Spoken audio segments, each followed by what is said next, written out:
ನಮ್ಮ ಕರ್ತನಾದ ಯೇಸು ಕ್ರಿಸ್ತನು 2000 ವರ್ಷಗಳ ಹಿಂದೆ ಭೂಮಿಗೆ ಬಂದಂಥ ಉದ್ದೇಶ, ಆತನು ಕಲ್ವಾರಿ ಶಿಲುಬೆಯಲ್ಲಿ ನಮ್ಮ ರಕ್ಷಣೆಗೋಸ್ಕರವಾಗಿ ಮಾಡಿ ಮುಗಿಸಿದಂಥ ಕಾರ್ಯ, the finished work of Christ. ಕರ್ತನಾದ ಯೇಸು ಕ್ರಿಸ್ತನು ಒಂದೇ ಸಾರಿ ಒಂದೇ ಯಜ್ಞದ ಮೂಲಕವಾಗಿ ತೀರಿತು ಎಂಬುದಾಗಿ ಹೇಳಿ ನಿನ್ನ ನನ್ನ ಪಾಪದ ಸಾಲವನ್ನ ಆತನು ಸಂಪೂರ್ಣವಾಗಿ ತೀರಿಸಿದ್ದಾನೆ. ಈಗ ನಾವು ಮಾಡಬೇಕಾದದ್ದು ಯಾವುದೂ ಇಲ್ಲ. ನೀನು ಯೇಸುವನ್ನು ಕರ್ತನೆಂದು ಒಪ್ಪಿಕೊಂಡು ದೇವರು ಆತನನ್ನು ಸತ್ತವರೊಳಗಿಂದ ಎಬ್ಬಿಸಿದನೆಂದು ನಿನ್ನ ಹೃದಯದಲ್ಲಿ ನಂಬಿದರೆ ನಿನಗೆ ರಕ್ಷಣೆ. ಇವತ್ತು ದೇವರು ರಕ್ಷಣೆಯನ್ನ ಸಿದ್ಧ ಮಾಡಿದ್ದಾನೆ. ಆ ದೇವರು ಸಿದ್ಧ ಮಾಡಿರುವ ರಕ್ಷಣೆಯನ್ನ ನಾವು ಯಾವ ರೀತಿಯಾಗಿ ಹೊಂದಿಕೊಳ್ಬೇಕು, ದೇವರು ಯಾವ ರೀತಿಯಾಗಿ ಆತ ನಮಗೆ ಕೊಟ್ಟಿದ್ದಾನೆ ಎಂಬುದಾಗಿ ಸ್ಪಷ್ಟವಾಗಿ ಸಹೋದರರ ಮೂಲಕವಾಗಿ ದೇವರು ಮಾತನಾಡಿದ್ದಾನೆ. ಸೊ ಅದಕ್ಕಾಗಿ ದೇವರಿಗೆ ಸ್ತೋತ್ರ. ಆದರೆ ಸತ್ಯ ಸಂಗತಿ ಏನಂತಂದ್ರೆ, ಯೇಸು ಸ್ವಾಮಿ ಇವತ್ತು ಶಿಲುಬೆನಲ್ಲಿ ಇಲ್ಲ. ಆಮೇನ್. ಯೇಸು ಸ್ವಾಮಿ ಶಿಲುಬೆನಲ್ಲಿ ಇಲ್ಲ. ಯೇಸು ಸ್ವಾಮಿಯನ್ನ ಶಿಲುಬೆಯಿಂದ ಇಳಿಸಿ ಸಮಾಧಿಯಲ್ಲಿಟ್ಟರು. ಆದರೆ ಯೇಸು ಸ್ವಾಮಿ ಸಮಾಧಿಯಲ್ಲೂ ಸಹ ಇಲ್ಲ. ಯೇಸು ಸ್ವಾಮಿಯ ಸಮಾಧಿ ಖಾಲಿಯಾಗಿದೆ. ಯೇಸು ಸ್ವಾಮಿ ಮರಣವನ್ನು ಜಯಿಸಿ ಸಮಾಧಿಯನ್ನು ಜಯಿಸಿ ಜಯವೀರನಾಗಿ ಎದ್ದು ಬಂದ. 40 ದಿವಸಗಳವರೆಗೂ ಅನೇಕರಿಗೆ ಕಾಣಿಸಿಕೊಂಡ, ಶಿಷ್ಯರಿಗೆ ಕಾಣಿಸಿಕೊಂಡ. ಒಂದೇ ಸಾರಿ 500 ಜನರು ಆತನನ್ನ ನೋಡಿದರು. 40 ದಿವಸಗಳಾದ ಮೇಲೆ ಆತನು ಶಿಷ್ಯರನ್ನ ಒಲಿವ್ ಬೆಟ್ಟಕ್ಕೆ ಕರೆದುಕೊಂಡು ಹೋಗಿ ಅವರಿಗೆ ಕೊನೆಯ ಆಜ್ಞೆಯನ್ನು ಕೊಟ್ಟು ಅವರು ನೋಡುತ್ತಿರುವಾಗಲೇ ಹಾಗೆ ಆಕಾಶಕ್ಕೆ ಎತ್ತಲ್ಪಟ್ಟನು. ಆತನು ಆಕಾಶಕ್ಕೆ ಎತ್ತಲ್ಪಟ್ಟಾಗ ಮೋಡವು ಆತನನ್ನ ಮುಚ್ಚಿಕೊಂಡಿತ್ತು. ಆಗ 2 ದೇವದೂತರು ಕಾಣಿಸಿಕೊಂಡು, ಓ ಗಲೀಲಿಯದವರೇ, ಏಕೆ ಆಕಾಶವನ್ನ ನೋಡುತ್ತಾ ನಿಂತಿದ್ದೀರಾ? ಈ ಯೇಸು ಯಾವ ರೀತಿಯಾಗಿ ಆಕಾಶಕ್ಕೆ ಎತ್ತಲ್ಪಟ್ಟನೋ ಅದೇ ರೀತಿಯಾಗಿ ಆತನು ಮತ್ತೆ ಬರುತ್ತಾನೆ. 2000 ವರ್ಷಗಳ ಹಿಂದೆ ಯಾವ ಯೇಸು ನಿನಗೋಸ್ಕರ ನನಗೋಸ್ಕರ ಈ ಲೋಕಕ್ಕೋಸ್ಕರವಾಗಿ ಶಿಲುಬೆಯಲ್ಲಿ ಪ್ರಾಣ ಕೊಟ್ಟು ಸತ್ತು ಜೀವಂತನಾಗಿ ಎದ್ದು ಬಂದನೋ ಅದೇ ಯೇಸುವನ್ನು, ದ ಸೇಮ್ ಜೀಸಸ್. ಈ ಯೇಸು ಯಾವ ಯೇಸು? ಈ ಯೇಸು ಯಾವ ಯೇಸು ನಿನಗೋಸ್ಕರವಾಗಿ ಪ್ರಾಣ ಕೊಟ್ಟು ಮರಣವನ್ನು ಜಯಿಸಿ ಜೀವಂತನಾಗಿ ಎದ್ದು ಬಂದನೋ ಆ ಜೀವುಳ್ಳ ಯೇಸು ಪರಲೋಕಕ್ಕೆ ಎತ್ತಲ್ಪಟ್ಟನು. ಅದೇ ಯೇಸು ಆತನು ತಿರುಗಿ ಬರುವ ಆತನಾಗಿದ್ದಾನೆ. ಮೇಘಗಳ ಮೇಲೆ ಹೋದನು, ಮೇಘಗಳೊಂದಿಗೆ ಆತನು ಬರುತ್ತಾನೆ. ಮಹಿಮಾ ದೇಹದಲ್ಲಿ ಹೋದನು, ಮಹಿಮೆಯಲ್ಲಿ ಆತನು ಬರುತ್ತಾನೆ. ದೇವದೂತರೊಂದಿಗೆ ಹೋದನು, ದೇವದೂತರೊಂದಿಗೆ ಬರುವ ಆತನಾಗಿದ್ದಾನೆ. ಓಲಿವ್ ಗುಡ್ಡದ ಮೇಲೆ ಆತನು ಎತ್ತಲ್ಪಟ್ಟನು. ಅದೇ ಓಲಿವ್ ಗುಡ್ಡಕ್ಕೆ ಆತನ ಪಾದಗಳು ತಾಕುವಂತದಾಗಿದೆ. ಯೇಸುಸ್ವಾಮಿಯ ಪಾದಗಳು ಓಲಿವ್ ಗುಡ್ಡವನ್ನ ತಾಕುವಾಗ, ಓಲಿವ್ ಗುಡ್ಡ ನೋಡುವಾಗ 2 ಭಾಗವಾಗಿ ಅದು ವಿಭಾಗವಾಗುವಂತದಾಗಿದೆ. ಓ ಪ್ರಿಯರೇ, ಕರ್ತನಾದ ಯೇಸು ಕ್ರಿಸ್ತನ ಬರೋಣಕ್ಕಾಗಿ ನಾವು ಸಿದ್ಧವಾಗಬೇಕು. ಯೇಸುಸ್ವಾಮಿಯ ರಕ್ಷಣಾ ಕಾರ್ಯ ಮುಗಿದು ಹೋಯಿತು, ಶಿಲುಬೆ ಕಾರ್ಯ ಮುಗಿದು ಹೋಯಿತು, ರಕ್ಷಣೆ ಸಿದ್ಧವಾಗಿದೆ. ಹೃದಯದಲ್ಲಿ ನಂಬಿದರೆ ನಿನಗೆ ರಕ್ಷಣೆ. ಇವತ್ತು ಇದು ರಕ್ಷಣೆಯ ದಿವಸ, ಇದೇ ರಕ್ಷಣೆಯ ದಿವಸ, ಇದೇ ಸುಪ್ರಸನ್ನತೆಯ ಕಾಲ. ಈ ದಿವಸ ಬಿಟ್ಟರೆ ನಿನ್ನ ಜೀವಿತದಲ್ಲಿ ಬಾರದೆ ಹೋಗ್ಬೋದು. ಆದ್ರೆ ಇವತ್ತು ನಾವು ನಿರೀಕ್ಷಿಸ್ತಾ ಇರುವುದು ಯೇಸುಸ್ವಾಮಿಯ 2ನೇ ಬರೋಣ. ಆ 2ನೇ ಬರೋಣವನ್ನ ನಾವು ಇವತ್ತು ಲೋಕ ಎದುರು ನೋಡ್ತಾ ಇದ್ದೇವೆ. ಇದು ಕೃಪೆಯ ಕಾಲ. ಕಾಲಗಳು ಹೀಗೆ ಇರೋದಿಲ್ಲ, ಸಮಯಗಳು ಹೀಗೆ ಇರೋದಿಲ್ಲ. ಯಾವ ಕ್ಷಣದಲ್ಲಿ ಬೇಕಾದರೂ ಪ್ರಪಂಚ ಒಂದು ಕ್ಷಣದಲ್ಲಿ ಮಾರ್ಪಡ್ತದೆ, ಕಾಲಗಳು ಮಾರ್ಪಡುವಂತದಾಗಿದೆ. ಯೇಸು ಸ್ವಾಮಿ ಆತನು ತಿರುಗಿ ಬರುವ ಆತನಾಗಿದ್ದಾನೆ.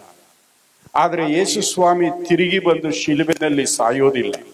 ಯೇಸು ಸ್ವಾಮಿ ತಿರುಗಿ ಬಂದು ಆತನ ಕೈಗಳಿಗೆ ಆಣೆಗಳನ್ನ ಒಡಿಸ್ಕೊಳ್ಳುವುದಿಲ್ಲ.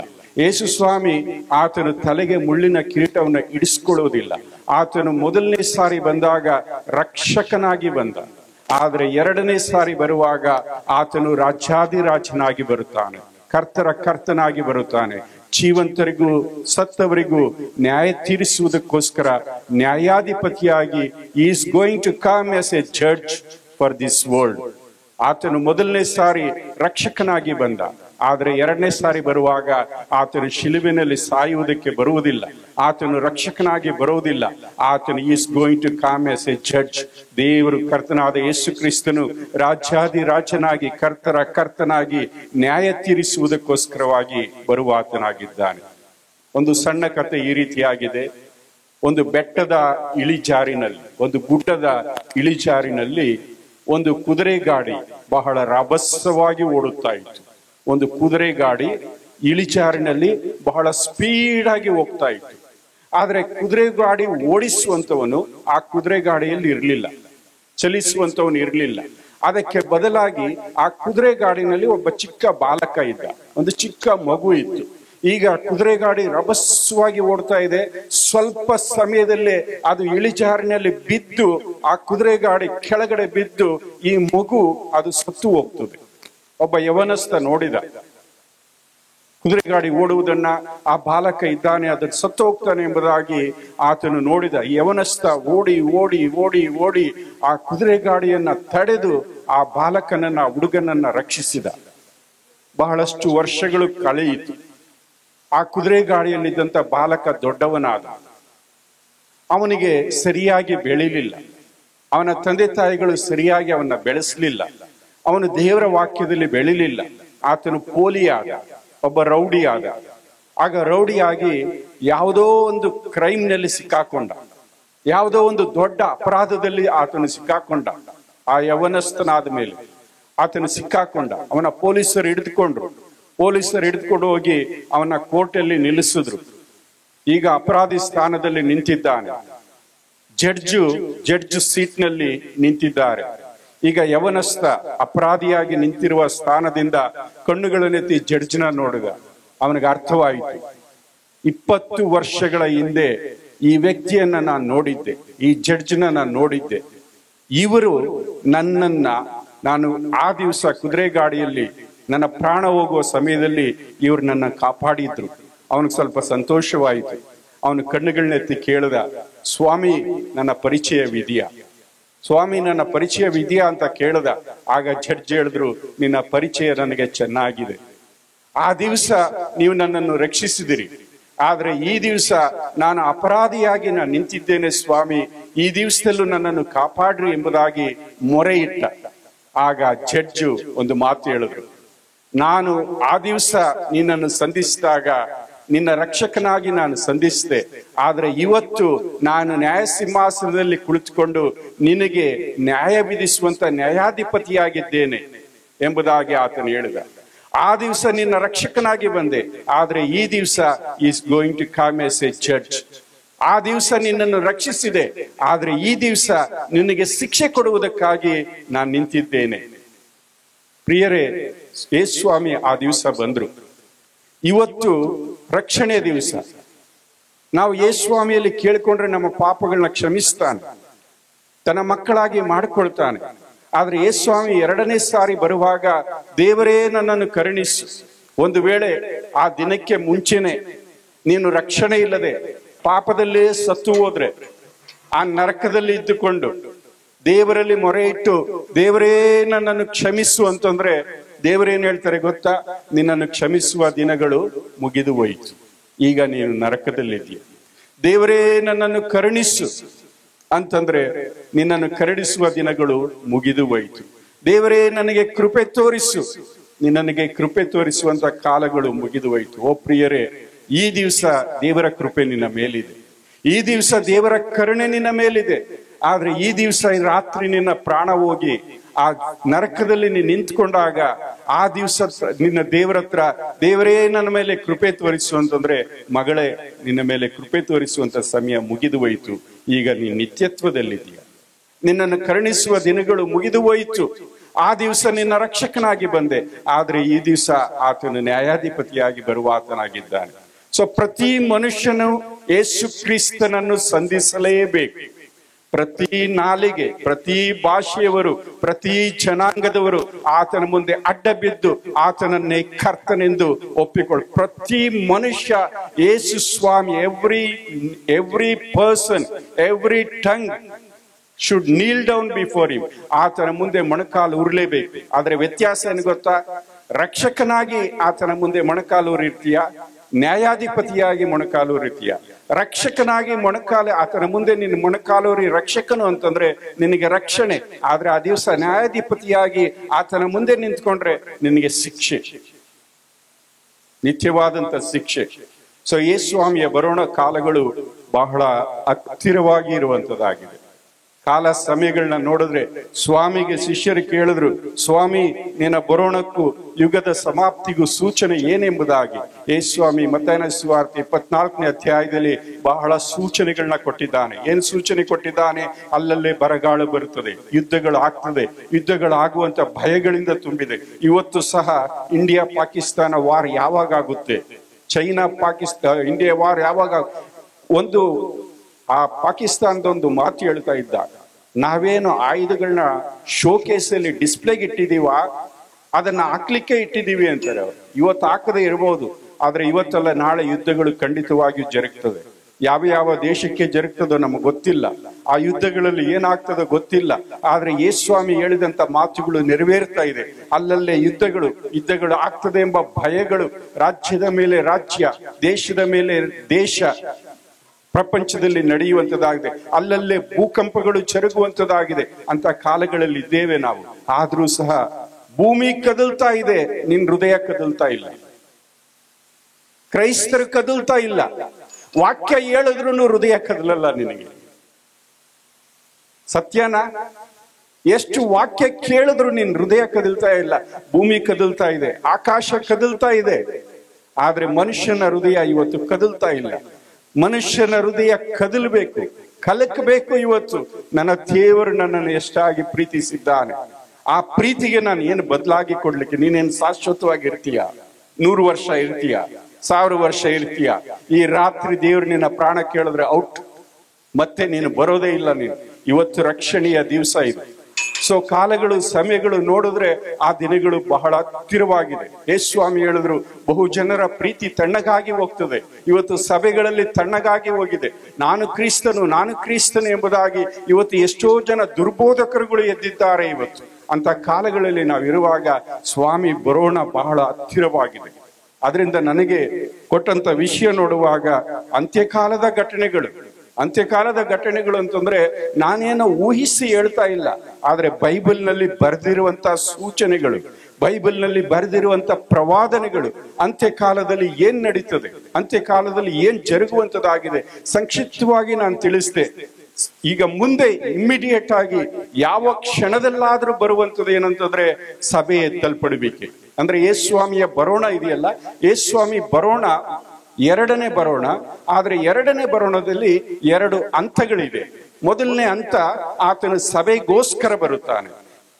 ಎರಡನೇ ಹಂತದಲ್ಲಿ ಸಭೆಯೊಂದಿಗೆ ಬರುತ್ತಾನೆ. ಮೊದಲನೇ ಹಂತದಲ್ಲಿ ಬರುವಾಗ ಮಧ್ಯಾಕಾಶಕ್ಕೆ ಬರುತ್ತಾನೆ. ಎರಡನೇ ಹಂತದಲ್ಲಿ ಬರುವಾಗ ಆತನು ಭೂಮಿಗೆ ಬರುತ್ತಾನೆ. ಮೊದಲನೇ ಹಂತದಲ್ಲಿ ರಹಸ್ಯ ಬರೋಣ, ಅಂದ್ರೆ ವಿಶ್ವಾಸಿಗಳು ಮಾತ್ರ ಅದನ್ನು ಅರ್ಥಕೊಳ್ತಾರೆ. ಆದ್ರೆ ಎರಡನೇ ಬರೋಣದಲ್ಲಿ ನಾವು ನೋಡುವಾಗ ಎಲ್ಲರ ಕಣ್ಣುಗಳು ಆತನನ್ನು ಕಾಣುವರು. ಎಲ್ಲರ ಕಣ್ಣುಗಳು. ಆಕಾಶದಲ್ಲಿ ಮಿಂಚು ಮೂಡನಲ್ಲಿ ಮೂಡಿ ಪಶ್ಚಿಮದವರೆಗೂ ಹೇಗೆ ಹೋಗುತ್ತೋ ಮಿಂಚು ಯಾವ ರೀತಿಯಾಗಿ ಎಲ್ಲಾ ಮನುಷ್ಯರಿಗೂ ಕಾಣಿಸ್ತೋ ಆ ರೀತಿಯಾಗಿ ಮನುಷ್ಯ ಕುಮಾರನ ಆಗಮನ ಇರುವಂತದ್ದಾಗಿದೆ. ಆ ದಿವಸಗಳಲ್ಲಿ ಎಲ್ಲರ ಕಣ್ಣುಗಳು ಆತನನ್ನು ಕಾಣುವವು. ಭೂಲೋಕದ ಎಲ್ಲಾ ಕುಲದವರು ಆತನನ್ನ ನೋಡಿ ಎದೆ ಬಡ್ಕೊಳ್ಳುವರು. ಹೌದು, ಹಾಗೆಯೇ ಆಗುವುದು. ಎದೆ ಬಡ್ಕೊಳ್ತಾರೆ. ಯಾಕೆ ಗೊತ್ತಾ? ಇಂತಹ ರಕ್ಷಕನನ್ನ, ಪ್ರಾಣ ಕೊಡುವಷ್ಟರ ಮಟ್ಟಿಗೆ ಪ್ರೀತಿಸಿದಂತ ರಕ್ಷಕನ್ನ ನಾನು ಬೇಡ ಎಂಬುದಾಗಿ ತಳ್ಳಿಬಿಟ್ನಲ್ಲ. ನನ್ನ ಪಾಪದ ಆಸೆನೇ ನನಗೆ ದೊಡ್ಡದಾಗಿತ್ತಲ್ಲ, ನನ್ನ ಭೋಗಗಳೇ ನನಗೆ ದೊಡ್ಡದಾಗಿತ್ತಲ್ಲ, ಲೋಕ ಇಚ್ಛೆಗಳೇ ನನಗೆ ದೊಡ್ಡದಾಗಿತ್ತಲ್ಲ. ಆ ಲೋಕ ಇಚ್ಛೆಗಳಿಗೋಸ್ಕರವಾಗಿ, ನನ್ನ ಸ್ನೇಹಿತರಿಗೋಸ್ಕರವಾಗಿ, ನನ್ನ ಪಾಪ ಇಚ್ಛೆಗೋಸ್ಕರವಾಗಿ, ಅಲ್ಪಕಾಲದ ಭೋಗಕ್ಕೋಸ್ಕರವಾಗಿ ಈ ನಿತ್ಯ ಕಾಲದ ರಕ್ಷಕನನ್ನ ನಾನು ಬೇಡ ಎಂಬುದಾಗಿ ಬಿಟ್ಟನಲ್ಲ ಎಂಬುದಾಗಿ ಭೂಲೋಕದ ಎಲ್ಲಾ ಕುಲದವರು ಆತನನ್ನ ನೋಡಿ ಎದೆ ಬಡಿಕೊಳ್ಳುವರು. ಹೌದು, ಹಾಗೆಯೇ ಆಗುವುದು. ಆಮೇನ್. ನೀನ್ ನಂಬಿದ್ರು ಸರಿ, ನಂಬದೆ ಹೋದ್ರು ಸರಿ. ದೇವರ ವಾಕ್ಯ ಹೇಳ್ತದೆ, ಆತನ ಬರೋಣ ಉದಯ ಕಾಲದಂತೆ ನಿಶ್ಚಯ. ಉದಯ ಕಾಲ ಅಂತಂದ್ರೆ ಸೂರ್ಯ ಪಶ್ಚಿಮದಲ್ಲಿ ಮುಳುಗ್ತಾನೆ, ಪೂರ್ವದಲ್ಲಿ ಉದಯಿಸ್ತಾನೆ. ನಾಳೆ ಬೆಳಿಗ್ಗೆ ನೀನ್ ನಂಬಿದ್ರು ಉದಯಿಸ್ತಾನೆ, ನಂಬದೆ ಹೋದ್ರೂ ಉದಯಿಸ್ತಾನೆ. ಅಂದ್ರೆ ಅರ್ಥ ಏನು? ಯೇಸುಸ್ವಾಮಿಯ ಬರೋಣ ಉದಯ ಕಾಲದಂತೆ ನಿಶ್ಚಯ ಅಂತ ದೇವರು ವಾಕ್ಯ ಹೇಳುತ್ತೆ. ಯಾಕಂತಂದ್ರೆ ನೀನು ನಂಬಿದ್ರು ಬರ್ತಾನೆ, ನೀನ್ ನಂಬದೆ ಹೋದ್ರು ಬರ್ತಾನೆ. ನೀನ್ ನಂಬಲಿಲ್ಲ ಅಂತಂದ್ರೆ ಅದು ನಿನಗೆ ನಷ್ಟವೇ ಹೊರತು ಆತನಿಗೆ ನಷ್ಟ ಅಲ್ಲ. ಆತನು ಬಂದೇ ಬರುವ ಆತನಾಗಿದ್ದಾನೆ. ಆತನ ಬರೋಣ ಎರಡು ಹಂತದಲ್ಲಿದೆ. ಮೊದಲನೇದಾಗಿ ಸಭೆಗೋಸ್ಕರ ಬರುತ್ತಾನೆ, ಅದು ರಹಸ್ಯ ಬರೋಣ, ಅದನ್ನ ಎತ್ತಲ್ಪಡುವಿಕೆ ಎಂಬುದಾಗಿ ಹೇಳ್ತಾರೆ. ಇಂಗ್ಲಿಷ್ ನಲ್ಲಿ ರ್ಯಾಪ್ಚರ್ ಎಂಬುದಾಗಿ ಹೇಳುವಂತವರಾಗಿದ್ದಾರೆ. ಇದು 1 ಕೊರಿಂಥ ಪತ್ರಿಕೆ 15ನೇ ಅಧ್ಯಾಯ 51ರಿಂದ 53 ವಚನಗಳನ್ನ ನಾವು ಓದುವುದಾದ್ರೆ ಅಪೊಸ್ತಲನಾದ ಪೌಲನು ಬರೀತಾನೆ, ಇಗೋ ಇದುವರೆಗೂ ಗುಪ್ತವಾಗಿದ್ದ ಸಂಗತಿಯನ್ನು ನಾನು ನಿನಗೆ ತಿಳಿಸ್ತಾ ಇದ್ದೇನೆ. I am going to tell a secret. ಒಂದು ರಹಸ್ಯವನ್ನ ನಾನು ನಿಮಗೆ ತಿಳಿಸ್ತಾ ಇದ್ದೇನೆ. ಅದೇನೆಂದರೆ ನಾವೆಲ್ಲರೂ ನಿದ್ರೆ ಹೋಗುವುದಿಲ್ಲ, ಆದ್ರೆ ಕೊನೆಯ ತುತ್ತೂರಿ ಧ್ವನಿಯಾಗುವಾಗ ಕಣ್ಣು ರೆಪ್ಪೆ ಬಡಿಯೋಷ್ಟರಲ್ಲಿ ನಾವು ಮಾರ್ಪಡ್ತೇವೆ. ಇಲ್ಲಿ ಚೇರ್ಗಳಿದ್ರೆ ಯೇಸುಸ್ವಾಮಿ ಬಂದೆ ಮಧ್ಯಾಕಾಶಕ್ಕೆ ಬಂದ್ರೆ ತುತ್ತೂರಿ ಧ್ವನಿ ಊದಲ್ಪಟ್ರೆ ಎಲ್ರೂ ಎತ್ತಲ್ಪಡಲ್ಲ. ಬಹಳಷ್ಟು ಚೇರ್ಗಳು ಇದಕ್ಕಿದ್ದಾಗೆ ಖಾಲಿ ಆಗೋಗಿರ್ತವೆ. ಆದ್ರೆ ಚೇರ್ಗಳು ಖಾಲಿ ಆಗಿದ್ರೆ ನಮ್ ಶರ್ಟ್ಗಳು, ಪ್ಯಾಂಟ್ಗಳು, ನಾವು ಹಾಕೋಗಿರೋ ಬಟ್ಟೆಗಳು ಚೇರ್ ಮೇಲೆ ಇರ್ತದೆ. ಆದ್ರೆ ಒಳಗಡೆ ಏನಿರಲ್ಲ, ಮನುಷ್ಯ ಇರಲ್ಲ. ಪಕ್ಕದಲ್ಲಿ ಇರ್ತಾನೆ, ಮಾಯವಾಗಿ ಹೋಗಿರ್ತಾನೆ. ಒಂದ್ ವೇಳೆ ಒಬ್ಬ ಕಾರ್ ಡ್ರೈವರ್ ರಕ್ಷಣೆ ಹೊಂದಿರ್ತಾನೆ, ನೀವು ರಕ್ಷಣೆ ಹೊಂದಿಲ್ಲ ಅಂತ ಹೇಳ್ಕೊಳ್ಳಿ, ಕಾರ್ ಡ್ರೈವರ್ ರ್ಯಾಪ್ಚರ್ ಆಗ್ತಾನೆ, ಅವನ್ ಪ್ಯಾಂಟ್ ಸೂಟು ಅಲ್ಲೇ ಇರ್ತದೆ ಸೀಟ್ ಮೇಲೆ, ಮನುಷ್ಯ ಇರೋದಿಲ್ಲ, ಕಾರ್ ಹೋಗ್ಬಿಟ್ಟೆಲ್ಲ ಮರಕ್ ಹೊಡಿತದೆ, ಆಕ್ಸಿಡೆಂಟ್ ಆಗುತ್ತೆ. ಆ ದಿವಸ ಯಾರೋ ನಮ್ ಚರ್ಚೆಯಲ್ಲಿ ಸತ್ತೋಗಿರ್ತಾರೆ ವಿಶ್ವಾಸಿ, ಉಣ್ಬೇಕು ಅಂತ ಸಮಾಧಿ ಹತ್ರ ಪೆಟ್ಟಿನಲ್ಲಿ ಹಾಕೊಂಡು ಎತ್ಕೊಂಡು ಹೋಗ್ತೀವಿ. ಉಣ್ಬೇಕಂತ ಪೆಟ್ಟಿ ತೆಗೆದ್ರೆ ಆ ಪೆಟ್ಟಿನಲ್ಲಿ ಹಣನೇ ಇರಲ್ಲ, ರ್ಯಾಪ್ಚರ್ ಆಗೋಗಿದೆ. ಎಷ್ಟೋ ಜನ ಮಕ್ಕಳು ಸ್ಕೂಲ್ಗೆ ಹೋಗಿರ್ತಾರೆ, ಸ್ಕೂಲಿಂದ ಮನೆಗೆ ಬರ್ತಾರೆ, ಡ್ಯಾಡಿ ಮಮ್ಮಿ ಅಂತಾರೆ, ಮಮ್ಮಿ ಇರಲ್ಲ, ಡ್ಯಾಡಿ ಇರಲ್ಲ. Confusion, chaos. ಎಷ್ಟೋ ಏರೋಪ್ಲೇನ್ಗಳು ಬಿದ್ದು ಹೋಗ್ಬೋದು, ಎಷ್ಟೋ ಟ್ರೈನ್ಗಳು ಆಕ್ಸಿಡೆಂಟ್ಗಳಾಗ್ಬೋದು, ಎಷ್ಟೋ ಕಾರುಗಳು ಇದಾಗ್ಬೋದು. ಅಪೊಸ್ತಲನಾದ ಪೌಲನು ಈಗೋ ರಹಸ್ಯವನ್ನ ತಿಳಿಸ್ತಾ ಇದ್ದೇನೆ, ನಿಮ್ಗೆ ಗೊತ್ತಿಲ್ಲ. ನಾವು ಒಂದು ವೇಳೆ ಆದಿಕಾಂಡದಿಂದ ಪ್ರಕಟಣೆ ಓದ್ತಾ ಬಂದ್ರೆ ಸೃಷ್ಟಿ ಓದ್ತೇವೆ, ಜಲಪ್ರಳಯ ಓದ್ತೇವೆ, ಮೋಶೆ ಓದ್ತೇವೆ, ಇಸ್ರಾಯೇಲ್ ಓದ್ತೇವೆ, ಎಲ್ಲ ಓದ್ಕೊಂಡು ಬಂದು ಆತನ ಶಿಲುಬೆ ಮರಣ ಓದ್ತೇವೆ, ಆತನ ಜನನ ಓದ್ತೇವೆ, ಆತನ ಪುನರುತ್ಥಾನ ಓದ್ತೇವೆ. ಏನ್ ಅರ್ಥವಾಗ್ತದೆ ನಮಗೆ? ಒಂದು ಅರ್ಥವಾಗ್ತದೆ, ನರಕ ಇದೆ, ಪರಲೋಕ ಇದೆ. ಒಂದ್ ದಿವ್ಸ ಸತ್ರೆ ನಾನು ನರಕಕ್ಕೆ ಹೋಗ್ತೀನಿ, ಇಲ್ಲ ಅಂತಂದ್ರೆ ವಿಶ್ವಾಸಿ ಆಗಿದ್ರೆ ಪರಲೋಕಕ್ಕೆ ಹೋಗ್ತೀನಿ, ಅಷ್ಟು ತಿಳ್ಕೊಳ್ತೀವಿ. ಅಷ್ಟೇ ತಿಳ್ಕೊಂಡು ತೃಪ್ತಿಯಾಗಿರ್ತೀವಿ. ಆದ್ರೆ ಹಾಗೇ ಓದ್ತಾ ಬರುವಾಗ ಅಪೊಸ್ತಲನಾದ ಪೌಲನು ನೋ ನೋ ನೋ. ಒಬ್ಬ ವಿಶ್ವಾಸಿ ರಕ್ಷಣೆ ಹೊಂದಿರುವವನು ಮಹಿಮಾ ರಾಜ್ಯಕ್ಕೆ ಹೋಗ್ಬೇಕಾದ್ರೆ ಮರಣದ ರುಚಿ ನೋಡ್ಬೇಕು. ಅದನ್ನ ತಿಳ್ಕೊಳ್ತೇವೆ ನಾವು, ಮರಣದ ರುಚಿ ನೋಡ್ಬೇಕು. ಆದ್ರೆ ಪೌಲ ಹೇಳ್ತಾನೆ, I am telling A secret. ನಾನೊಂದು ರಹಸ್ಯ ಹೇಳ್ತಾ ಇದ್ದೇನೆ. ಆ ರಹಸ್ಯ ಏನಂತಂದ್ರೆ ಒಂದು ಕ್ಷಣ ಬರ್ತದೆ, ಆ ಕ್ಷಣದಲ್ಲಿ millions and millions of believers, ವಿಶ್ವಾಸಿಗಳು ಮರಣದ ರುಚಿ ನೋಡದೆ ಕಣ್ಣು ರೆಪ್ಪೆ ಬಡಿಯುವಷ್ಟರಲ್ಲಿ ಅವರು ಪರಲೋಕಕ್ಕೆ ಎತ್ತಲ್ಪಡುವಂತವರಾಗಿದ್ದಾರೆ. ಒಂದು ಕ್ಷಣದಲ್ಲಿ ಮರಣದ ರುಚಿ ನೋಡದೆ, ಮರಣದ ಹಾದಿಯಲ್ಲಿ ಹೋಗದೆ ಅವರು ಪರಲೋಕಕ್ಕೆ ಎತ್ತಲ್ಪಡುವಂತವರಾಗಿದ್ದಾರೆ. ಒಂದ್ ವೇಳೆ ಪ್ರಶ್ನೆ ಕೇಳ್ಬೋದು, ಹಳೆ ಒಡಂಬಡಿಕೆಯಲ್ಲಿ ಇಂಥದ್ದು ಏನಾದ್ರೂ ಬರೆಯಲ್ಪಟ್ಟಿದೆಯಾ? 2 ಉದಾಹರಣೆ ಇದೆ. ಒಂದು ಆನೋಕ, ಆತನು ಎತ್ತಲ್ಪಟ್ಟ. ಇನ್ನೊಬ್ಬ ಎಲಿಯ ಏನಾದ? ಎತ್ತಲ್ಪಟ್ಟ. ಮರಣದ ರುಚಿ ನೋಡ್ಲಿಲ್ಲ. They are symbolical. ಅದು ಛಾಯೆಯಾಗಿ ಬರೆಯಲ್ಪಟ್ಟಿದೆ. ಅಂದ್ರೆ ಇದೇ ರೀತಿಯಾಗಿ ಒಂದು ದಿವಸ ಲಕ್ಷಾನುಗಟ್ಟಲೆ, ಕೋಟ್ಯಾನುಗಟ್ಟಲೆ ವಿಶ್ವಾಸಿಗಳು ಕ್ರಿಸ್ತನಲ್ಲಿ ಇರುವಂತವರು, ಎಲ್ಲರೂ ಅಲ್ಲ, ಕ್ರಿಸ್ತನಲ್ಲಿ ಇರುವಂತವರು. ಯೇಸುಸ್ವಾಮಿ ಮಧ್ಯಾಕಾಶಕ್ಕೆ ಬರ್ತಾರೆ. ಆತನು ತಂದೆ ಮನೆಗೆ ಹೋಗಿದ್ದಾನೆ. ತಂದೆ ಮನೆಗೆ ಹೋಗಿ ಆತನು ಸ್ಥಳವನ್ನ ಸಿದ್ಧ ಮಾಡ್ತಾ ಇದ್ದಾನೆ. ಸ್ಥಳವನ್ನ ಸಿದ್ಧ ಮಾಡಿ ಆತನು ಬರ್ತಾನೆ. ಬರುವಾಗ ಆತನು ಒಂದು ಆಜ್ಞಾಘೋಷ, ಎ ಶೌಟ್, ಒಂದು ಶೌಟ್ ಹೊರಡಿಸಲ್ಪಡ್ತದೆ, ಒಂದು ಆಜ್ಞಾಘೋಷ ಹೊರಡಿಸಲ್ಪಡ್ತದೆ. ಆಜ್ಞಾಘೋಷ ಹೇಗಿರುತ್ತೋ ನನಗೆ ಗೊತ್ತಿಲ್ಲ. ಆದ್ರೆ ನಾನೇನ್ ಅನ್ಕೊಳ್ತೀನಿ, ಆತನು ಲಾಜರನ ಸಮಾಧಿಯ ಬಳಿಗೆ ಹೋದಾಗ ಲಾಜರನ ಇಟ್ಟು 4 ದಿವಸಗಳಾಗಿತ್ತು. ಅಲ್ಲಿ ಯೇಸುಸ್ವಾಮಿ ಏನ್ ಹೇಳ್ದ ಅಂತಂದ್ರೆ, ಲಾಜರನೇ ಹೊರಗೆ ಬಾ ಎಂದೇಳಿದ ತಕ್ಷಣ ಸತ್ತಂತವನು ಆತನ ಸಮಾಧಿಯಿಂದ ಎದ್ದು ಬಂದನು. ಅದೇ ರೀತಿಯಾಗಿ ಸತ್ತಂತ ವಿಶ್ವಾಸಿಗಳೇ ಸಮಾಧಿಯಿಂದ ಎದ್ದು ಬನ್ರಿ ಅಂತಂದ್ರೆ ವಿಶ್ವಾಸಿಗಳು, ಕ್ರಿಸ್ತನಲ್ಲಿ ಸತ್ತಂತ ವಿಶ್ವಾಸಿಗಳ ಸಮಾಧಿಗಳು ತೆರೆಯಲ್ಪಟ್ಟು ಒಂದು ಕ್ಷಣದಲ್ಲಿ ಮಹಿಮಾದೇಹವನ್ನು ಧರಿಸಿ ಅವರು ಕರ್ತನನ್ನ ಸಂಧಿಸುವಂತವರಾಗಿದ್ದಾರೆ. ಆ ಕ್ಷಣದವರೆಗೂ ನೀನು ನಾನು ಜೀವದಿಂದ ಇರುವುದಾದ್ರೆ ಒಂದು ಕ್ಷಣದಲ್ಲಿ ಈ ದೇಹವನ್ನ, ಈ ಲಯವಾಗುವಂತ ದೇಹವನ್ನ ನಾವು ಅದು ಟ್ರಾನ್ಸ್ಫಾರ್ಮ್ ಆಗಿ ನಿರ್ಲಯತ್ವವನ್ನು ಧರಿಸಿಕೊಂಡು ನಾಶನ ಮರಣಾಧೀನವಾದಂತ ಈ ದೇಹ ಅಮರತ್ವವನ್ನು ಧರಿಸಿಕೊಂಡು ಮಹಿಮೆಯಲ್ಲಿ ಕರ್ತನೊಂದಿಗೆ ಎತ್ತಲ್ಪಡ್ತೇವೆ. ಇದು ರ್ಯಾಪ್ಚರ್. ಇದು ಈ ದಿವಸಕ್ಕೋಸ್ಕರವಾಗಿ ಸಭೆ ಅನ್ನೋದು ಸಿದ್ಧವಾಗಬೇಕು. ಅದಕ್ಕೋಸ್ಕರವಾಗಿ ಕೂಟಗಳು, ಅದಕ್ಕೋಸ್ಕರವಾಗಿ ಸಭೆಗಳು. ಬಹಳಷ್ಟು ಪ್ರಶ್ನೆಗಳಿದ್ದಾವೆ. ಸಭೆ ಎತ್ತಲ್ಪಟ್ಟ ಮೇಲೆ, ನಾನು ಹೇಳಿ ಮುಗಿಸ್ತೇನೆ, ಸಭೆ ಎತ್ತಲ್ಪಟ್ಟ ಮೇಲೆ ಮಧ್ಯಾಕಾಶದಲ್ಲಿ ಕರ್ತನ ಏನು ಮಾಡುತ್ತಾನೆ? ತಾನು ಸಿದ್ಧವಾಗಿರುವ ತಂದೆ ಮನೆಗೆ ಕರ್ಕೊಂಡು ಹೋಗ್ತಾನೆ. ಒಬ್ಬ ಮೊದಲಿಂಗನು ತಾನು ಸಿದ್ಧ ಮಾಡಿರುವಂತಹ ಕೋಣೆಗೆ ಕರೆದುಕೊಂಡು ಹೋಗುವ ಹಾಗೆ ಆತನು ತಂದೆಯ ಮನೆಗೆ ನಮ್ಮನ್ನ ಕರ್ಕೊಂಡು ಹೋಗ್ತಾನೆ. ಸೊ ಆಗ ಅಲ್ಲಿ ಏನಂತಂದ್ರೆ ವಿಶ್ವಾಸಿಗಳ ನ್ಯಾಯ ತೀರ್ಪು. 2 ಕೊರಿಂಥ 5ನೇ ಅಧ್ಯಾಯ 10ನೇ ವಚನ, ನಾವೆಲ್ಲರೂ ಕ್ರಿಸ್ತನ ನ್ಯಾಯಾಸನದ ಮುಂದೆ ನಿಂತ್ಕೊಳ್ಬೇಕು. ಆಗ ಕ್ರಿಸ್ತನ ನ್ಯಾಯಾಸನ ಸಿಂಹಾಸನದ ಮುಂದೆ ಇರ್ತದೆ.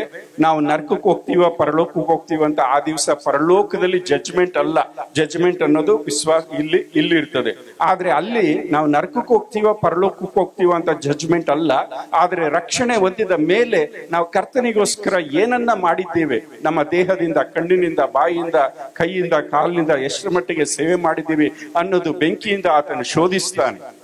ಆ ಬೆಂಕಿಯಿಂದ ಶೋಧಿಸಿದಾಗ ಚಿನ್ನ, ಬೆಳ್ಳಿ, ಅಮೂಲ್ಯ ರತ್ನಗಳಾದ್ರೆ ಅದು ನಮ್ಮ ಕಾರ್ಯಗಳು ನಿಲ್ತದೆ, ಬಹುಮಾನ ಕೊಡುತ್ತಾನೆ. ಒಂದು ವೇಳೆ ನಾವು ಕರ್ತನಿಗೋಸ್ಕರವಾಗಿ ಮಾಡದೆ ನಮ್ಮ ಸ್ವಾರ್ಥಕ್ಕೋಸ್ಕರವಾಗಿ ಸೇವೆ ಮಾಡಿದ್ರೆ ಅದು ನಿಲ್ಲುವುದಿಲ್ಲ. ಆಪು, ಹುಲ್ಲು, ಕಟ್ಟಿಗೆ ಅದು ಸುಟ್ಟು ಹೋಗ್ತದೆ, ಅವನಿಗೆ ನಷ್ಟವಾಗ್ತದೆ, ಅವನಿಗೆ ಯಾವ ಬಹುಮಾನಗಳು ಸಹ ಕೊಡಲ್ಪಡುವುದಿಲ್ಲ. ಆದ್ರಿಂದ ದೇವರ ವಾಕ್ಯ ಹೇಳ್ತದೆ, ಏನೇ ಮಾಡಿದ್ರು ಕರ್ತನಿಗೋಸ್ಕರ ಮಾಡು. ಅಡಿಗೆ ಮಾಡಿದ್ರು ಕರ್ತನಿಗೋಸ್ಕರ ಮಾಡು. ಜೀವಿಸುವುದಾದ್ರೆ ಕರ್ತನಿಗೋಸ್ಕರ ಮಾಡು. ಒಬ್ಬರನ್ನ ಕ್ಷಮಿಸುವುದಾದ್ರೆ ಕರ್ತನಿಗೋಸ್ಕರ ಕ್ಷಮಿಸು. ಒಬ್ಬರನ್ನ ಪ್ರೀತಿಸುವುದಾದ್ರೆ ಕರ್ತನಿಗೋಸ್ಕರ ಪ್ರೀತಿಸು. ಒಂದು ಚಾಪೆ ಹಾಕ್ಬೇಕಂದ್ರು, ಒಂದು ಚರ್ಚ್ ಗುಡಿಸ್ಬೇಕಂದ್ರು ಕರ್ತನಿಗೋಸ್ಕರವಾಗಿ ನಾನು ಮಾಡ್ತಾ ಇದ್ದೇನೆ, ಕರ್ತನ ಬಹುಮಾನ ಕೊಡ್ತಾನೆ ಅನ್ನುವಂತ ಉದ್ದೇಶದಿಂದ ಮಾಡಿದ್ರೆ ಕರ್ತನ ಆ ದಿವಸ ನಿನಗೆ ಬಹುಮಾನಗಳನ್ನ ಕೊಡ್ತಾನೆ. ಆತನ ಜೀವ ಕಿರೀಟವನ್ನು ಕೊಡ್ತಾನೆ, ಬಾಡಿ ಹೋಗದ ಕಿರೀಟ ಕೊಡ್ತಾನೆ. ಆತನ ಪ್ರತ್ಯಕ್ಷತೆಯನ್ನು ಪ್ರೀತಿಸುವವರಿಗೆ ನೀತಿ ಕಿರೀಟವನ್ನು ಆತನು ಕೊಡುವ ಆತನಾಗಿದ್ದಾನೆ. 1 ಥೆಸಲೋನಿಕ 2ನೇ ಅಧ್ಯಾಯ 19ನೇ ವಚನದಲ್ಲಿ ಅಪೊಸ್ತಲನಾದ ಪೌಲನು ಹೇಳುತ್ತಾನೆ, ನೀವೇ ನನ್ನ ಜಯಮಾಲೆ ಎಂಬುದಾಗಿ. ನೀವೇ ಅಂತಂದ್ರೆ ಆತ್ಮಗಳು, ನಾವು ಗೆದ್ದುವಂತ ಆತ್ಮಗಳು ನಮಗೆ ಜೀವ ಕಿರೀಟವಾಗಿ, ಜಯಮಾಲೆಯಾಗಿ ಆ ದಿವಸಗಳಲ್ಲಿ ಮಾರ್ಪಾಟಾಗುವಂತದ್ದಾಗಿದೆ. ಅದು ವಿಶ್ವಾಸಿಗಳ ನ್ಯಾಯ ತೀರ್ಪು. ವಿಶ್ವಾಸಿಗಳು ನ್ಯಾಯ ತೀರ್ಪು ಆದ್ಮೇಲೆ ಸಭೆ ಶುದ್ಧ ಕನ್ನಿಕೆಯಂತೆ, ಸುಕ್ಕು ಕಳಂಕ ಇಲ್ಲದಂತ ಕನ್ನಿಕೆಯಾಗಿ ನಮ್ಮ ಕರ್ತನಾದ ಯೇಸು ಕ್ರಿಸ್ತನಿಗೆ ಮೊದಲಗಿತ್ತಿಯಾಗಿ ಅದು ಅರ್ಪಿಸಲ್ಪಡುವಂತದ್ದಾಗಿದೆ. ಅದು ಯಜ್ಞದ ಕುರಿಯದಾತನ ವಿವಾಹ. ಆ 7 ವರ್ಷಗಳಲ್ಲಿ ಕರ್ತನಿಗೆ ಸಭೆ ಒಪ್ಪಿಸಲ್ಪಡುತ್ತದೆ. 7 ವರ್ಷಗಳ ಕಾಲ ಮಹಾಸಂಕಟ ಕಾಲ, ಮಹಾಸಂಕಟ ಕಾಲ ಭೂಮಿಯ ಮೇಲೆ ಇರ್ತದೆ. ಭೂಮಿ ಇದ್ದಾಗೆ ಇರೋದಿಲ್ಲ. ಈ ಕೃಪಾಕಾಲ ಇದ್ದಾಗೆ ಚೇಂಜ್ ಆಗ್ತದೆ. ದೈವ ಕೋಪ, ಸಹೋದರ ಹೇಳಿದ ಹಾಗೆ ರೋಮಪತ್ರಿಕೆ 1ನೇ ಅಧ್ಯಾಯ 18ನೇ ವಚನದಲ್ಲಿ ಸತ್ಯವನ್ನು ಅಣಗಿಸಿ ಇರುವ ಎಲ್ಲಾ ಭಕ್ತಿಹೀನತೆಯ ಮೇಲೆ ಆಕಾಶದಿಂದ ದೈವ ಕೋಪ ಇಳಿದು ಬರುತ್ತದೆ. ಪ್ರಕಟಣೆ ಗ್ರಂಥ 6ನೇ ಅಧ್ಯಾಯದಲ್ಲಿ 7 ಮುದ್ರೆಗಳು ನ್ಯಾಯ ತೀರ್ಪು, 7 ತುತ್ತೂರಿಗಳು ನ್ಯಾಯ ತೀರ್ಪು, 7 ಪಾತ್ರೆಗಳು ನ್ಯಾಯ ತೀರ್ಪು. 7 ವರ್ಷಗಳ ಕಾಲ ಭೂಮಿಯಲ್ಲಿ ಸಂಕಟ ಕಾಲ ಇದೆ. ಮನುಷ್ಯ ಮರಣವನ್ನ ಬಯಸ್ತಾನೆ, ಮರಣ ಅನ್ನೋದು ಓಡಿ ಹೋಗ್ತದೆ. ಮನುಷ್ಯನಿಗೆ ಭಯಂಕರವಾದ ಬೊಕ್ಕೆಗಳು ಬರ್ತದೆ. ಜಕಾರಿಯ ಗ್ರಂಥದಲ್ಲಿ ಜಕಾರಿಯ ಪ್ರವಾದಿ ಬರ್ತಾನೆ, ಕಣ್ಣು ಈ ಗೂಡಿನಲ್ಲೇ ಇಂಗಿ ಹೋಗ್ತದಂತೆ. ಮನುಷ್ಯ ನಿಂತಿರುವಾಗಲೇ ಮಾಂಸ ಕೊಳೆತು ಕೆಳಗಡೆ ಬೀಳ್ತದಂತೆ. ಭಯಂಕರವಾದಂತ ಕಾಯಿಲೆಗಳು, ಭಯಂಕರವಾದಂತ ವೇದನೆಗಳು, ಮನುಷ್ಯ ಒಬ್ಬರನ್ನೊಬ್ಬರು ಕೊಲ್ಲುವಂತವರಾಗಿದ್ದಾರೆ.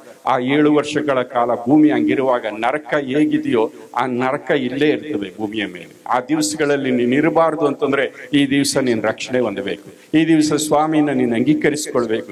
ಈ ದಿವಸ ನೀನ್ ಸ್ವಾಮಿ ಬಂದ್ರೆ ಎತ್ತಲ್ಪಡಬೇಕು. ಇಲ್ಲ ಅಂದ್ರೆ ಭಯಂಕರವಾದ ದೈವ ಕೋಪದ ಕಾಲಗಳಿಗೆ ಕಾದಿದೆ. ಆ 7 ವರ್ಷಗಳಲ್ಲಿ ಸ್ವಾಮಿಯೊಟ್ಟಿಗೆ ಇರ್ತೇವೆ. ಅದು ಯಜ್ಞದ ಕುರಿಯದ ಆತನ ವಿವಾಹ. 7 ವರ್ಷಗಳಾದ ಮೇಲೆ ಸ್ವಾಮಿ ಮಹಿಮೆಯೊಡನೆ ಆತನ ಆಕಾಶದಿಂದ ಭೂಮಿಗೆ ಬರುತ್ತಾನೆ. ನಾವು ಸಹ ಆತನೊಟ್ಟಿಗೆ ಬರ್ತೇವೆ. ಬಿಳಿ ಕುದುರೆಯನ್ನ ಏರಿದವನಾಗಿ, ಆಕಾಶವು ತೆರೆಯಲ್ಪಟ್ಟು ಬಿಳಿ ಕುದುರೆಯನ್ನು ಏರಿದವನಾಗಿ ಆತನು ಲೋಕಕ್ಕೆ ಬರುವಾಗ ಆತನ ವಸ್ತ್ರದ ಮೇಲೆ ರಾಜಾದಿ ರಾಜನು ಕರ್ತನ ಕರ್ತನು ಎಂಬುದಾಗಿ ಆತನು ಬರೆಯಲ್ಪಟ್ಟಿರ್ತದೆ. ಆತನೊಂದಿಗೆ ಸಭೆ ಸಹ ಬರ್ತದೆ, ನಾವು ಸಹ ಆತನೊಂದಿಗೆ ಬರ್ತೇವೆ. ಆತನು ಎರ್ಮೊಗೆಡನೆಂಬ ಆತನ ಪಾದಗಳು ಓಲಿ ಗುಡ್ಡವನ್ನ ತಾಕ್ತದೆ. ಎರ್ಮೊಗೆಡನೆಂಬ ಸ್ಥಳದಲ್ಲಿ ಆತನು ಕೊನೆ ಯುದ್ಧವನ್ನ ಮಾಡಿ ಆತನು ತನ್ನ ವೈರಿಗಳನ್ನ ಸೋಲಿಸಿ, ಆಂಟಿಕ್ರೈಸ್ಟು ಆತನು ಸುಳ್ಳು ಪ್ರವಾದಿ ಇವರನ್ನ ಬಂಧಿಸಿ ಭೂಮಿಯ ಮೇಲೆ ತನ್ನ ನೀತಿಯ ರಾಜ್ಯವನ್ನು ಆತನು ಸ್ಥಾಪಿಸ್ತಾನೆ. ಯೇಸು ಕ್ರಿಸ್ತನ 1000 ವರ್ಷ ಆಳ್ವಿಕೆ ಪರಲೋಕದಲ್ಲೆಲ್ಲ ಭೂಮಿಯ ಮೇಲೆ ಅಂತ ಗೋಲ್ಡನ್ ಡೇಸ್ ಭೂಮಿಯ ಮೇಲೆ ಬರುವಂತದಾಗಿ, ನೀತಿಯ ರಾಜ್ಯ, ಸಮಾಧಾನದ ರಾಜ್ಯ ಭೂಮಿ ಮೇಲೆ ಬರ್ತದೆ. ಆತನ 1000 ವರ್ಷ ಹೇಗಿರುತ್ತೆ ಎಂಬುದಾಗಿ ಯೆಶಾಯ ಗ್ರಂಥ 11ನೇ ಅಧ್ಯಾಯ, ಯೆಶಾಯ ಗ್ರಂಥ 35ನೇ ಅಧ್ಯಾಯ, ಯೆಶಾಯ ಗ್ರಂಥ 65ನೇ ಅಧ್ಯಾಯ ಈ ಭಾಗಗಳಲ್ಲಿ ಬರೆಯಲ್ಪಟ್ಟಿರುವಂತದ್ದಾಗಿದೆ. ಒಬ್ಬ ಮನುಷ್ಯ ಮರಣವಂತಾನೆ ಅಂತಂದ್ರೆ 100 ವರ್ಷದವನು ಮಗು ಅಂತೆ. 100 ವರ್ಷದವನು ಮಗು ಅಂದ್ರೆ ಅರ್ಥ ಏನಂತಂದ್ರೆ, ಭೂಮಿಯ ಮೇಲೆ ಆ 1000 ವರ್ಷ ಆಳ್ವಿಕೆಯಲ್ಲಿ ಮನುಷ್ಯನ ಆಯುಷ್ಕಾಲ ಬಹಳ ದೊಡ್ಡದಾಗಿರ್ತದೆ. ಆದಾಮನ ಕಾಲದಲ್ಲಿ 930 ವರ್ಷ, 969 ವರ್ಷ, 800 ವರ್ಷ ಹಿಂಗಿದ್ರಲ್ಲ, ಹಂಗೆ ದೀರ್ಘವಾಗಿರ್ತದೆ. ಆ ಕಾಲದಲ್ಲಿ ಸೈತಾನ ಭೂಮಿಯ ಮೇಲೆ ಇರೋದಿಲ್ಲ, ಆತನು ಬಂಧಿಸಲ್ಪಟ್ಟಿರ್ತಾನೆ. ಈಗ ಲೋಕ ನೋಡುವಾಗ ಹೇಗಿರ್ತದೆ ಅಂತಂದ್ರೆ, ಏದೇನ್ ತೋಟದಾಗಿ ಕಂಗೊಳಿಸ್ತದೆ, ಮರುಭೂಮಿ ಕಂಗೊಳಿಸ್ತದೆ, ಮರುಭೂಮಿಯಲ್ಲಿ ನದಿಗಳು ಹರಿತದೆ. ಕುರುಡ ಆತನಿಗೆ ಕುರುಡರು ಇರೋದಿಲ್ಲ, ಅವರ ಕಣ್ಣು ಕಾಣ್ತದೆ, ಕಿವುಡರ ಕಿವಿ ಕೇಳಿಸ್ತದೆ, ಕುಂಟ ಜಿಂಕೆಯಂತೆ ಹಾರಾಡ್ತಾನೆ. ಇದೆಲ್ಲ ಹೇಳಲಿಕ್ಕೆ ನನಗೆ ಸಮಯ ಇಲ್ಲ, ಸತ್ಯ ಹೇಳ್ತೇನೆ. ಆದ್ರೆ ಒಂದು ಸ್ವಾಮಿ ಬರ್ತಾನೆ, ತನ್ನ ರಾಜ್ಯವನ್ನು ಸ್ಥಾಪಿಸ್ತಾನೆ. ಆ 1000 ವರ್ಷ ಆದ್ಮೇಲೆ ಸೈತಾನನಿಗೆ ಸ್ವಲ್ಪ ಕಾಲ ಬಿಡುಗಡೆ, ಆಗ ಅವನು ಅನೇಕ ಜನಾಂಗಗಳನ್ನ ಮರಳುಗೊಳಿಸ್ತಾನೆ. ಆದ್ರೆ ಸ್ವಾಮಿ ತನ್ನ ಬಾಯ ಉಸಿರಿನಿಂದ ಆತನ ಕೊಲ್ಲು ಸೈತಾನನನ್ನ ಸೆರೆ ಹಿಡಿದು ಬೆಂಕಿ ಗಂಧಕಳುರ ಕೆರೆಗಾಕ್ತಾನೆ. ಆ ಕೆರೆಗಾಕಿದಾಗ ಅಲ್ಲಿ ಸುಳ್ಳು ಪ್ರವಾದಿ ಇರ್ತಾನೆ, ಆಂಟಿ ಕ್ರೈಸ್ಟ್ ಇರ್ತಾನೆ. ಆಮೇಲೆ ಕೊನೆ ಸಿಂಹಾಸನದ ನ್ಯಾಯ ತೀರ್ಪು, ಬಿಳಿ ಸಿಂಹಾಸನದ ನ್ಯಾಯ ತೀರ್ಪು, the great throne of judgment. ಆಗ ಅನ್ಯರು, ರಕ್ಷಣೆ ಹೊಂದಿದವರು, ಸತ್ತವರು, ದೊಡ್ಡವರು, ಚಿಕ್ಕವರು, ಐಶ್ವರ್ಯವಂತರು, ಬಡವರು, ಯಾರೇ ಆದ್ರೂ ಅವ್ರಿಗೂ ಪುನರುತ್ಥಾನ ಇದೆ. ದೇಹದಲ್ಲಿ ಅವರು ಎದ್ದು ಬರ್ತಾರೆ. ಅವರ ಕೃತ್ಯಗಳು ಪುಸ್ತಕದಲ್ಲಿ ಬರೆಯಲ್ಪಟ್ಟಿರ್ತದೆ. ಯಾವನ ಹೆಸರು ಜೀವಬಾಧ್ಯರ ಪುಸ್ತಕದಲ್ಲಿ ಬರೆಯಲ್ಪಟ್ಟಿರಲ್ವೋ ಅವರು ಬೆಂಕಿ ಗಂಧಗಳು ಇರುವಂತ ಕೆರೆಗೆ ಹಾಕಲ್ಪಟ್ಟಿರ್ತದೆ. ಅವರು ಯುಗದಲ್ಲೂ ಯುಗದಲ್ಲೂ ಯಾತನೆ ಪಡುತ್ತಾರೆ. ಆ ನ್ಯಾಯ ತೀರ್ಪು ಆದ ಮೇಲೆ ಹೊಸ ಆಕಾಶ, ಹೊಸ ಭೂಮಿ, ಆ ಹೊಸ ಭೂಮಿಯ ಮೇಲೆ ನೂತನ ಯೆರೂಸಲೇಮು ಈ ಭೂಮಿಯ ಮೇಲೆ ಎಳೆದು ಬರುವಂತದ್ದಾಗಿದೆ. ಆ ಹೊಸ ಯೆರೂಸಲೇಮಿನಲ್ಲಿ ಕರ್ತನಾದ ಯೇಸು ಆತ ನಂಬಿದಂತ ಮಕ್ಕಳಿಗೆ ಸಿದ್ಧ ಮಾಡಿರುವಂತ ಆ ಪಟ್ಟಣದಲ್ಲಿ ನಿತ್ಯ ಕಾಲ ಕರ್ತನೊಂದಿಗೆ ಇರ್ತೇವೆ ನಾವು. ಆ ಯೆರೂಸಲೇಮ್ ಪಟ್ಟಣ ಹೇಗಿರುತ್ತೆ, ಎಷ್ಟು ಸುಂದರವಾಗಿರ್ತದೆ. ಒಂದೇ ಒಂದು ಉದಾಹರಣೆ ಹೇಳ್ತೇನೆ. ಒಂದು ಕೆರೆ ಇತ್ತು, ಆ ಕೆರೆಯಲ್ಲಿ ಒಂದು ಕೊಕ್ಕರೆ ಇತ್ತು, ಇನ್ನೊಂದು ಬಾತಿತ್ತು. ಈ ಕೊಕ್ಕರೆಗಳು ಬಾತುಗಳಿಗೆ ಬಹಳ ಇಷ್ಟ ಯಾವುದು ಅಂತಂದ್ರೆ ಈ ಬಸವನ ಹುಳುಗಳು. ಕೆರೆ ಒಣಗೋಗಿತ್ತು, ಆದ್ರೆ ಕುಕ್ಕಿ ಕುಕ್ಕಿ ಕುಕ್ಕಿ ಹುಳುಗಳನ್ನ ತಿಂತಾ ಇತ್ತು ಬಾತ್. ಈ ಕೊಕ್ಕರೆ ಎಲ್ಲಿಂದನೂ ಆರು ಬಂತು. ಬಾತ್ ಹೇಳ್ತೀವಿ, ಎಲ್ಲಿಂದ ಬಂತು? I came from new Jerusalem ಅಂತದ್ದು, ಪರಲೋಕದಿಂದ ಬಂದೆ. ಹೆಂಗಿದೆ ಪರಲೋಕ ಅಂತ ಕೇಳ್ತೀವಿ. ಅಲ್ಲಿರೋದೆಲ್ಲ ಚಿನ್ನದ ಬೀದಿಗಳು, ಅಲ್ಲಿ ಸಮಾಧಾನ, ಸಂತೋಷ, ಆ ವೈಭವನ್ನೆಲ್ಲ ವರ್ಣಿಸ್ತು. ಅದು ಒಂದು ಚಿಕ್ಕ ಹುಡುಗಿ ಅಪ್ಪನ ಕೈ ಹಿಡ್ಕೊಂಡು ಹೋಗ್ತಾ ಇದ್ಲಂತೆ. ಅಪ್ಪನ ಕೈ ಹಿಡ್ಕೊಂಡು ರಾತ್ರಿನಲ್ಲಿ ಆಕಾಶ ನೋಡಿದ್ರು, ನಕ್ಷತ್ರಗಳು. ಮಗಳು ಕೇಳಿದ್ರು, ಅಪ್ಪ ಈ ನಕ್ಷತ್ರಗಳಿಗಿಂತ ಮೇಲೆ ಏನಿದೆ? ಅವ್ರ ಅಪ್ಪ ಹೇಳ್ದ, ನಕ್ಷತ್ರಗಳಿಗಿಂತ ಮೇಲೆ ಪರಲೋಕ ಇದೆ ಅಂತ. ಮಗಳೇನು ಹೇಳಿದ್ರು ಗೊತ್ತಾ, ಚಿಕ್ಕ ಹುಡುಗಿ, ಅಪ್ಪ ಆ ಪರಲೋಕದ ತಳಭಾಗ, ಬಾಟಮ್ ಇದೆಯಲ್ಲ, ಆ ಬಾಟಮ್ಮೇ ಇಷ್ಟು ಸುಂದರವಾಗಿದ್ರೆ ಅದ್ರ ಮೇಲೆ ಹೆಚ್ಚು ಸುಂದರವಾಗಿದೆ. ದೇವರು ನಮ್ಮನ್ನ ಪ್ರೀತಿಸಿ ನಮಗೋಸ್ಕರವಾಗಿ ಮಾಡಿರುವಂತದೆಲ್ಲವನ್ನ ಅವರ ಕಣ್ಣು ಕಾಣಲಿಲ್ಲ, ಅವರ ಕಿವಿ ಕೇಳಲಿಲ್ಲ, ಅದರ ಭಾವನೆ ಅದರ ಹೃದಯದಲ್ಲಿ ಹುಟ್ಟಲೇ ಇಲ್ಲ ನಿಮ್ಗೆ. ಅದಕ್ಕೆ ಹಿಂದಿದ್ದೀವಿ. ನಮ್ಗಿನ್ನ ಅರ್ಚ್ಕೊಳ್ಳಿಲ್ಲ, ನಮ್ ಕಣ್ಣು ಕಾಣ್ಲಿಲ್ಲ, ನಮ್ ಕಿವಿ ಕೇಳಲಿಲ್ಲ, ನಮ್ ಹೃದಯ ಭಾವನೆ ಬರ್ಲಿಲ್ಲ ನಮಗೆ. ದೇವರು ನಮ್ಮನ್ನ ಪ್ರೀತಿಸಿ ನಮಗೋಸ್ಕರವಾಗಿ ಎಂಥ ರಾಜ್ಯ ಸಿದ್ಧ ಮಾಡಿದ್ದಾನೆ ಎಂಬುದಾಗಿ. ಈ ಕೊಕ್ಕರೆ ಆ ವೈಭವವನ್ನೆಲ್ಲ ವಿವರಿಸಿ, ಆ ಚಿನ್ನದ ಬೀದಿಗಳು, ಆ ಜೀವ ನದಿಗಳು, ಆ ಜೀವವೃಕ್ಷಗಳು, ಆ ಮಹಿಮಾ ರಾಜ್ಯ, ಆತನ ಬೆಳಕು, ಆತನ ಮಹಿಮೆ, ಸೂರ್ಯನಿಲ್ಲ, ಚಂದ್ರನಿಲ್ಲ, ಕಾಯಿಲೆಗಳಿಲ್ಲ, ಆತನ ಮಹಿಮೆಯೇ ಬೆಳಕು ಕೊಡ್ತದೆ ಅಂತ ಈ ಕೊಕ್ಕರೆ ವಿವರಿಸ್ತಾ ಇದ್ರೆ ಈ ಬಾತ್ ಕೇಳ್ತದೆ. ಪರಲೋಕದಲ್ಲಿ ಬಸವನ ಉಳುಗುಳವ ಅಂತ, ಬಸವನ ಇಲ್ಲ ಅಂತದು ಕೊಕ್ಕರೆ. ಆವಾಗ ಈ ಬಾತ್ ಹೇಳ್ತಾ, ಹಂಗಾದ್ರೆ ನಿನ್ ಪರಲೋಕನ ನೀನೇ ಇಟ್ಟು. ಇವತ್ತು ಎಷ್ಟೋ ಜನ ಯವನಸ್ಥರು ಒಂದು ಹುಡುಗಿ ಸ್ನೇಹಕ್ಕೋಸ್ಕರವಾಗಿ ಪರಲೋಕ ಬೇಡ ಅಂತ ಇದೆ.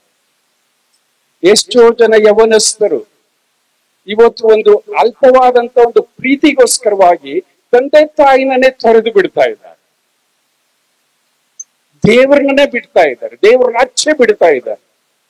ದೇವ್ರ ವಾಕ್ಯ ಕೇಳಿಸ್ಕೊಳ್ತಾರೆ, ಚೆನ್ನಾಗಿದೆ ಅಂತ ಹೇಳ್ತಾರೆ, ಹೃದಯದಲ್ಲಿ ಮಾರ್ಪಾಟಿಲ್ಲ. ನನ್ನ ಕ್ರಿಸ್ತನು ಬೇಕು, ನನ್ನ ಜೀವಿತದಲ್ಲಿ ಮಾರ್ಪಾಟು ಬೇಕು, ನನಗೆ ಪಾಪಗಳು ಬೇಕಾಗಿಲ್ಲ, ಪಾಪ ಭೋಗಗಳು ಬೇಕಾಗಿಲ್ಲ, ಅಕ್ರಮ ಸಂಬಂಧಗಳು ಬೇಕಾಗಿಲ್ಲ, ನನಗಿಂತ ಸ್ನೇಹಗಳು ಬೇಕಾಗಿರಲಿಲ್ಲ, ನನಗೆ ಕ್ರಿಸ್ತನು ಬೇಕು ಅನ್ನೋದು ಈ ಅಲ್ಪಕಾಲದ ಭೋಗಕ್ಕೋಸ್ಕರವಾಗಿ, ಸ್ವಲ್ಪ ಕಾಲದ ಪಾಪದ ಸಂತೋಷಕ್ಕೋಸ್ಕರವಾಗಿ ನನಗೆ ಆ ಪರಲೋಕ ಬೇಡ, ನೀನೆ ಇಟ್ಕೋ, ಸತ್ತಾಗ ನೋಡೋಣ, ನನಗೆ ಈ ಉಳುಗಳೇ ಸಾಕು, ಈ ಭೂಮಿ ಮೇಲೆ ಸಿಗ್ತದಲ್ಲ ಈ ಉಳುಗಳೇ ಸಾಕು. ನಮ್ಮ ಕರ್ತನಾದ ಯೇಸು ಕ್ರಿಸ್ತನು ಬರುತ್ತಾನೆ, ಆತನು ನೂತನ ಆಕಾಶ ನೂತನ ಭೂಮಂಡಲ ಮಾಡ್ತಾನೆ. ಆ ನೂತನ ಭೂಮಂಡಲದ ಮೇಲೆ ಆ ಹೊಸ ಯೆರೂಸಲೇಮ್ ಪಟ್ಟಣ, ಕರ್ತನಾದ ಯೇಸು ನಿನಗೋಸ್ಕರ ನನಗೋಸ್ಕರವಾಗಿ ಸಿದ್ಧ ಮಾಡಿರುವಂತಹ ಪಟ್ಟಣ ಆ ಹೊಸ ಭೂಮಿಯ ಮೇಲೆ ಬೆಳೆದು ಬರುವಾಗ ಅದು ತನ್ನ ಗಂಡನಿಗೋಸ್ಕರವಾಗಿ ಅಲಂಕೃತವಾದಂತ ಮೊದಲಗಿತ್ತಿಯ ಪಾಪಿ ಮನುಷ್ಯ ಒಂದು ಪಾಪಿ ಸ್ತ್ರೀಗೋಸ್ಕರವಾಗಿ ಅಷ್ಟೆಲ್ಲಾ ಮಾಡಿದ್ರೆ ಆ ಮಹಿಮೆಯುಳ್ಳಂತ ದೇವರು ನಮಗೋಸ್ಕರವಾಗಿ ಪರಲೋಕದಲ್ಲಿ ಎಷ್ಟೆಲ್ಲಾ ಸಿದ್ಧ ಮಾಡಿದ್ದಾನೆ. ಆ ಚಿಕ್ಕ ಉಳುಕ್ಕೋಸ್ಕರ, ಬಸ್ಕುನ ಉಳುಕ್ಕೋಸ್ಕರ, ಆಸೆಗೋಸ್ಕರ ಪರಲೋಕದ ಮಹಿಮೆಯನ್ನು ಕಳ್ಕೊಳ್ಬೇಡ ಮಗಳೇ, ಕಳ್ಕೊಳ್ಬೇಡ ಮಗಳೇ. ಇವತ್ತೇ ರಕ್ಷಣೆ ದಿವಸ, ಇವತ್ತೇ ಸುಪ್ರಸನ್ನತೆಯ ಕಾಲ. ನೀನ್ ನಂಬಿದ್ರು ಬರ್ತಾನೆ, ಏ ಸ್ವಾಮಿ ನಂಬದೆ ಹೋದ್ರು ಬರ್ತಾನೆ. ಕಾಲ ಸಮಯಗಳನ್ನ ಮಾರ್ಪಡಿಸುವಂತ ದೇವರು ಇದಿದ್ದಾಗೆ ಇರೋದಿಲ್ಲ. ಸ್ವಾಮಿ ಬೇಗನೇ ಬರುವರ್ತನಾಗಿದ್ದಾನೆ. ಬೈಬಲ್ ಗ್ರಂಥದಲ್ಲಿ ಕೊನೆಯ ಪ್ರಾರ್ಥನೆ ಏನು ಗೊತ್ತಾ? The last prayer of the Bible. ಕರ್ತನಾದ ಯೇಸುವೆ ಬೇಗ ಬಾ. ಆ ಪ್ರೇಯರ್ ಇಲ್ಲಿರ್ಬೇಕು, ಇಲ್ಲಲ್ಲ, ಆ ಪ್ರೇಯರ್ ಇಲ್ಲಿರ್ಬೇಕು. ನನ್ನ ಸ್ವಾಮಿ ಬರ್ಬೇಕು, ನನ್ನ ಸ್ವಾಮಿನ ನಾನು ನೋಡ್ಬೇಕು. ಕರ್ತನಾದ ಯೇಸುವೆ ಬಾ. ಕೆಲವ್ರು ಹೇಗವ್ರೆ, ಯೇಸ್ವಾಮಿ ನಿಧಾನವಾಗಿ ಬರ್ಲಿ ಬಿಡು, ಯಾಕೆ ಇದೇ ಸಾಕು ನನಗೆ, ಇಲ್ಲೇ ಐತೆ ಪರಲೋಕ. ಬಹಳಷ್ಟು ಜನ ಬಹಳ ಅನುಕೂಲವಾಗಿದ್ದಾರೆ, ಆದ್ರೆ ಕಷ್ಟದಲ್ಲಿ, ದುಃಖದಲ್ಲಿ, ನೋವಿನಲ್ಲಿ ನೀನು ಹಾದು ಹೋಗ್ತಾ ಇದ್ರೆ ಇವತ್ತು ನಿನ್ನ ಆರೈಕೆ ಹೇಗಿರುತ್ತೆ ಗೊತ್ತಾ? ಈ ಕಷ್ಟಗಳು, ದುಃಖಗಳು, ಈ ನೋವುಗಳು ನನಗೆ ಬೇಡ ಸ್ವಾಮಿ, ಬೇಗನೆ ಬಾ. ಮಾರಣಾರ್ಥ ಯೇಸುವೆ ಬೇಗ ಬಾ. ಇದು ನಿನ್ನ ಪ್ರಾರ್ಥನೆ ಆಗಿರಬೇಕು. ಅಪೊಸ್ತಲನಾದ ಪೌಲನು ಹೇಳ್ತಾನೆ, ಕರ್ತನು ಬೇಗ ಬರುತ್ತಾನೆ. ಆತನ ಪ್ರತ್ಯಕ್ಷತೆಯನ್ನ ಪ್ರೀತಿಸುವವರಿಗೆ ಆತನು ಹೇಳ್ತಾನೆ, ಶ್ರೇಷ್ಠ ಹೋರಾಟವನ್ನು ಹೋರಾಡಿದ್ದೇನೆ, ನನ್ನ ಓಟವನ್ನು ಕಡೆಗಾಣಿಸಿದ್ದೇನೆ, ನೀತಿವಂತರಿಗೆ ದೊರಕುವಂತ ಜಯಮಾಲೆ ನನಗೆ ಸಿದ್ಧವಾಗಿದೆ. ನನಗೆ ಮಾತ್ರವಲ್ಲ, ಆತನ ಪ್ರತ್ಯಕ್ಷತೆಯನ್ನ ಪ್ರೀತಿಸುವವರಿಗೆ. You love the Lord coming, Yesu ಕ್ರಿಸ್ತನೇ ಬೇಗ ಬಾ. ಆ ಪ್ರಾರ್ಥನೆ ನಿನ್ನ ಹೃದಯದಲ್ಲಿ ಇದೆಯಾ? ಅದು ಪರಿಶುದ್ಧಾತ್ಮ ದೇವರ ಪ್ರಾರ್ಥನೆ, ಅದು ಸಭೆಯ ಪ್ರಾರ್ಥನೆ, ಅದು ವಿಶ್ವಾಸಿಯ ಪ್ರಾರ್ಥನೆ. ಕರ್ತನಾದ ಯೇಸುವೆ ಬೇಗ ಬಾ, ನನ್ನ ಕರ್ತನ ನಾನು ಸಂಧಿಸ್ಬೇಕು. ನಿನ್ನ ಪ್ರಾರ್ಥನೆ ನಿನ್ನ ಹೃದಯದಲ್ಲಿ ಇದೆಯಾ? ಆ ನಿರೀಕ್ಷೆ ನಿನ್ನ ಹೃದಯದಲ್ಲಿ ಇದೆಯಾ? ಇಲ್ಲದೆ ಇದ್ರೆ ನೀನು ಲೋಕಸ್ಥಳು, ನೀನು ಲೋಕಸ್ಥಳು. You are living for the only for the homes. ಈ ಉಳುಗಳಿಗೋಸ್ಕರವಾಗಿ ನೀನು ಜೀವಿಸ್ತಾ ಇದೆಯಾ ಹೊರತು ಪರಲೋಕಕ್ಕೋಸ್ಕರವಾಗಿ ನೀನು ಜೀವಿಸ್ತಾ ಇಲ್ಲ. ನಿನ್ನ ಜೀವಿತವನ್ನು ಪರೀಕ್ಷಿಸಲು ದೇವರೇ ನನ್ನನ್ನು ಮಾರ್ಪಡಿಸು ಎಂಬುದಾಗಿ ಹೇಳು. ಈ ಕೂಟ ನಿನಗೆ ಆಶೀರ್ವಾದವಾಗಿರುತ್ತದೆ. God bless you. Thank you.